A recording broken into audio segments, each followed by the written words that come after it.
के दुश्मन कौन है? ऐसा हम इसलिए कह रहे हैं क्योंकि अमन के दुश्मनों के निशाने पर एक बार फिर से गरीब मजदूर आए हैं।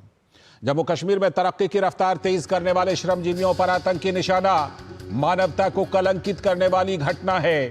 गांदेरबल में जेड मोड सुरंग निर्माण कर रही कंपनी के 6 मजदूरों और 1 डॉक्टर की हत्या कर दी गई।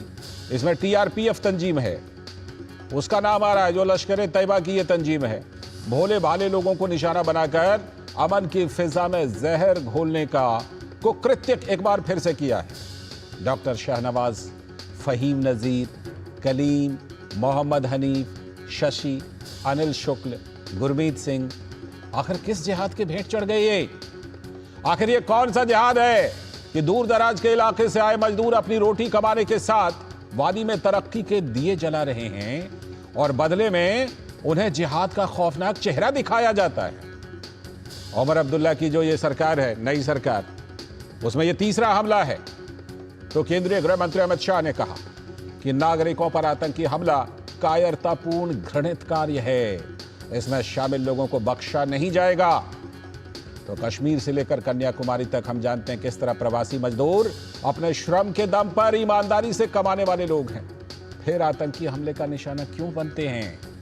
जाहिर है कि इन तंजीमों के लिए विकास सबसे बड़ा दुश्मन है। तो फारूक अब्दुल्ला भी कुछ कहने पर मजबूर हो गए। उन्होंने कहा, इस बर्बर हमले को उन्होंने दर्दनाक वाकया बताते हुए कहा, पूछा कि दरिंदों को इससे क्या मिलेगा? क्या वो समझते हैं कि इससे यहां पाकिस्तान बन जाएगा? पाकिस्तान जब पिछले 75 वर्षों में कश्मीर को पाकिस्तान नहीं बना सका, तो वो अब भला क्या बना लेगा? फारूक अब्दुल्ला ने पाकिस्तान को सीधे कटघरे में भी खड़ा किया। बात विपक्ष के नेता की बात कर लेते हैं। राहुल गांधी इस आतंकी हमले पर आतंक के खिलाफ देश की एकजुटता बताते हैं कि देश को एकजुट रहना चाहिए, बड़ी अच्छी बात है। लेकिन सवाल तो यह है कि जो नेता कल तक आतंकी घटनाओं को केंद्र की नाकामी बता रहे थे, उन्हें भी ये बात समझ में आई होगी अब, और सीमा पार की इस गहरी साजिश को खत्म करने के लिए अपने अपने सियासी एजेंडे को कुछ देर के लिए किनारा तो करना होगा, तभी बात बन पाएगी। तो इस पूरे वाकये पर केंद्रीय गृह मंत्री अमित शाह ने सोशल मीडिया प्लेटफॉर्म एक्स पर लिखा, जम्मू कश्मीर के गगनगीर में नागरिकों पर कायरतापूर्ण आतंकी हमला कायरतापूर्ण और घृणित कार्य है। इस जघन्य कृत्य में शामिल लोगों को बख्शा नहीं जाएगा और उन्हें हमारे सुरक्षा बलों से कड़ी प्रतिक्रिया का सामना करना पड़ेगा। अपार दुख की इस घड़ी में मैं मृतकों के परिवारों के प्रति अपनी हार्दिक संवेदना व्यक्त करता हूं और घायलों के शीघ्र स्वस्थ होने की प्रार्थना करता हूं।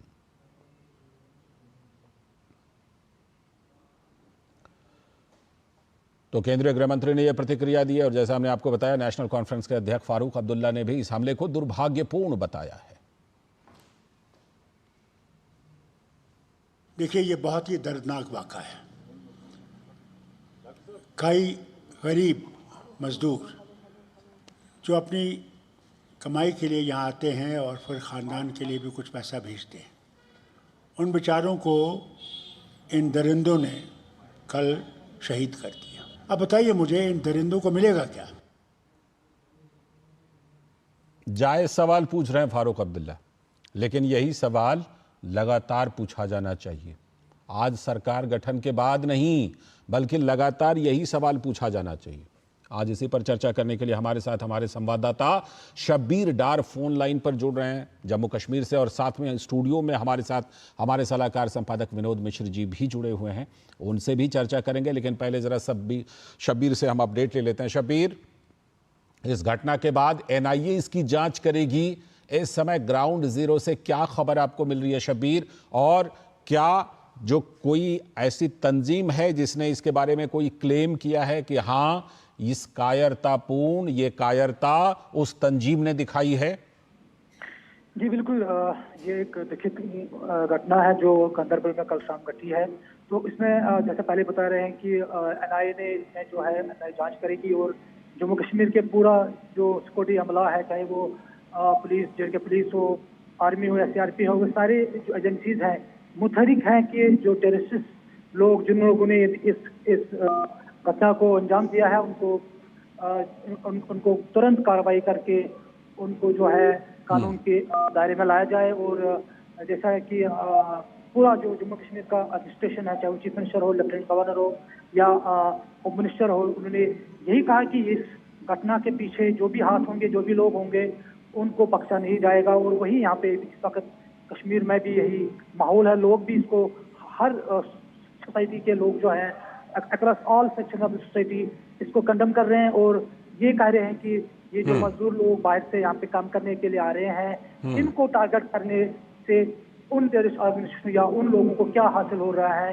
कि जो लोग यहाँ पे काम करने आ रहे हैं या यहाँ के जिन लोगों का ये मंशा है कि यहाँ पे अमन को बिगाड़ा जाए या यहाँ के तामीर तरक्की में वो रोड़ा अटका लेंगे या उनको रोकेंगे, यहाँ की अब जो हवा चली है पीस की या डेवलपमेंट की, उसको निशाना बना के उन लोगों का यहाँ पे कोई वो, क्योंकि अब लोग भी समझ गए हैं कि ऐसे लोग यहाँ के दुश्मन हैं, यहाँ के दोस्त नहीं हो सकते हैं कि जो आम लोगों को, बहते लोगों को निशाना बना के यहाँ पे माहौल खराब करेंगे।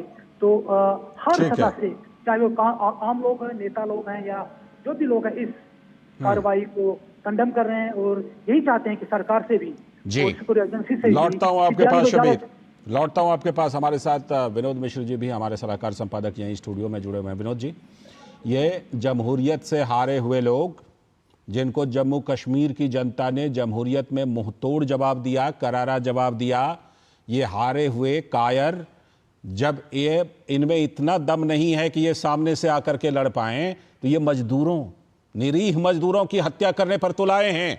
इनकी कायरता कितनी ज्यादा एक्सपोज हो रही है, ये लगता है जैसे कि हारे हुए लोग जाते जाते जो 2-4 फायरिंग करके चले जाते हैं, ये इस तरह की घटना। विनोद जी।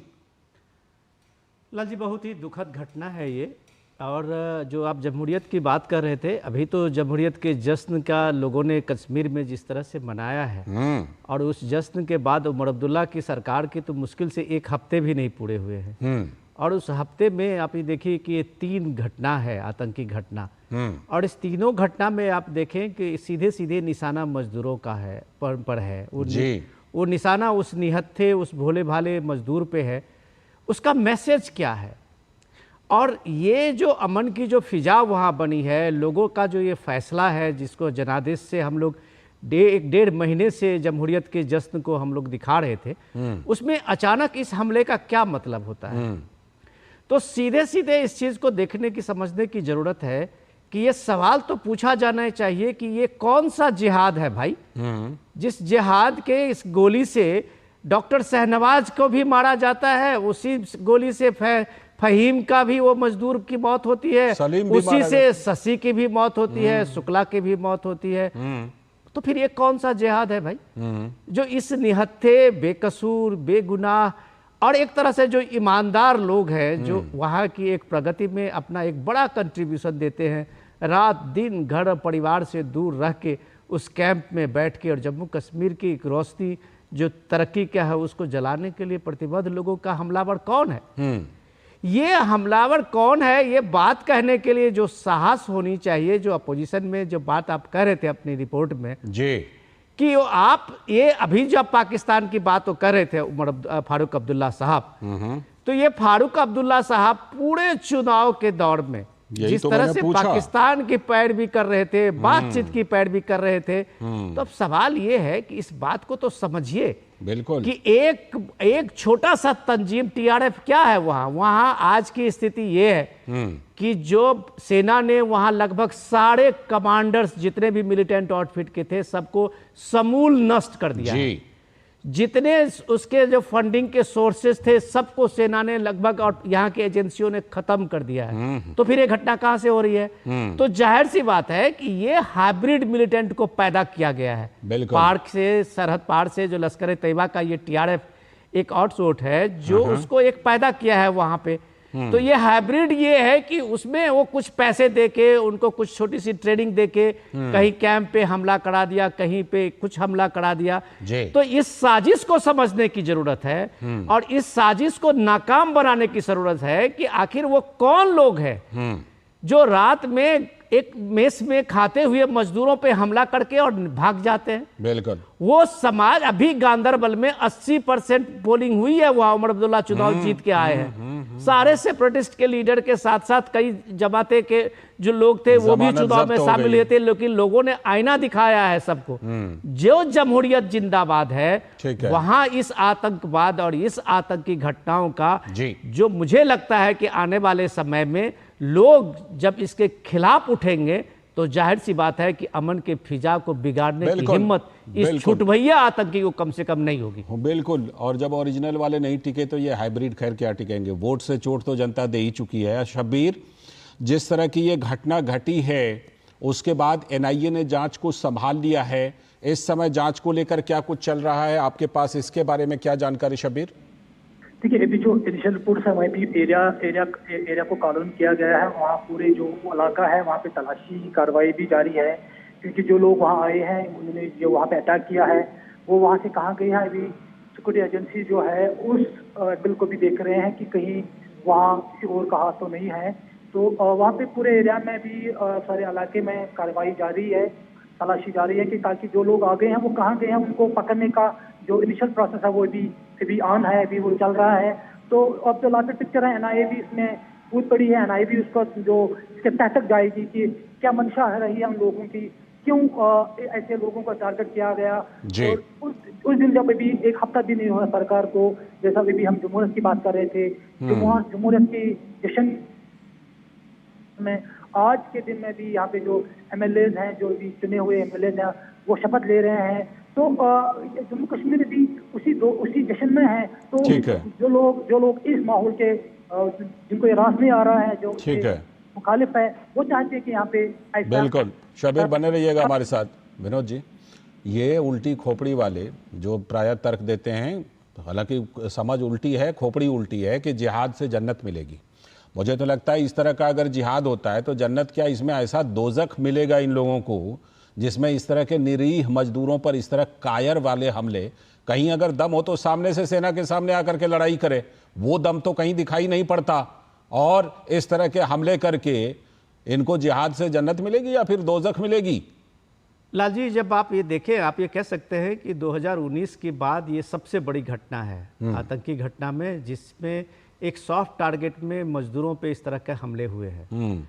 और इस हमले का पहाड़ के साथ में क्या कनेक्शन है, ये अभी एनआईए की जांच करनी है जी। लेकिन सबसे ज़्यादा इम्पोर्टेंट ये है कि ये मजदूर जो उस दुर्गम पहाड़ी इलाके में बैठ के सुरंग बना रहे हैं, टनल बना रहे हैं, और उस टनल का अगर हम आप समझे, थोड़ा सा उस लोकेशन को आप समझें तो वो टनल सीधे कश्मीर वादी को सीधे हिमाचल के वादी से जोड़ता है।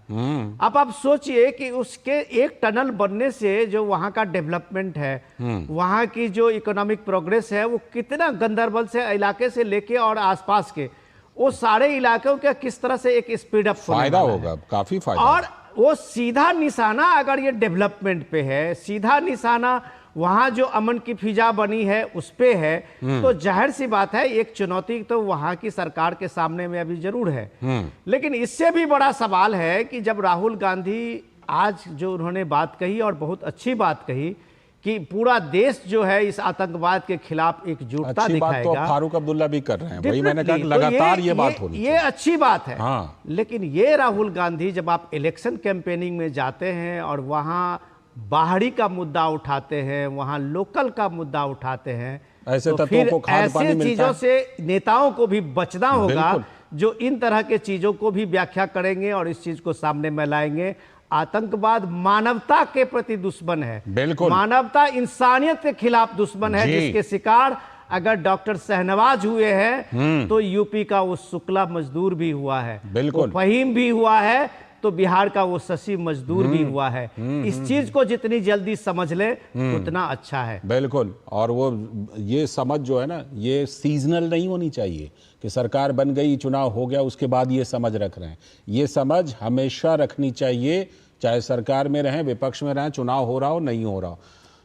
फिलहाल शब्बीर, आपका बहुत बहुत शुक्रिया जुड़ने के लिए, और विनोद जी आप बने रहिएगा हमारे साथ। हम आगे चल करके आज खास चर्चा करने वाले हैं कि विपक्षी इंडी गठबंधन में महाराष्ट्र से लेकर झारखंड और यूपी के उपचुनाव तक चल क्या रहा है, और क्या इसके पीछे कहीं ना कहीं जो 2 राज्यों के नतीजे आए थे, हरियाणा और जम्मू कश्मीर के, वो भी कुछ फैक्टर है क्या।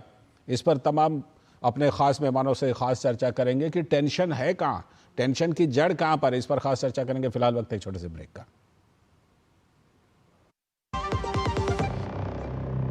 कभी नाच गाना और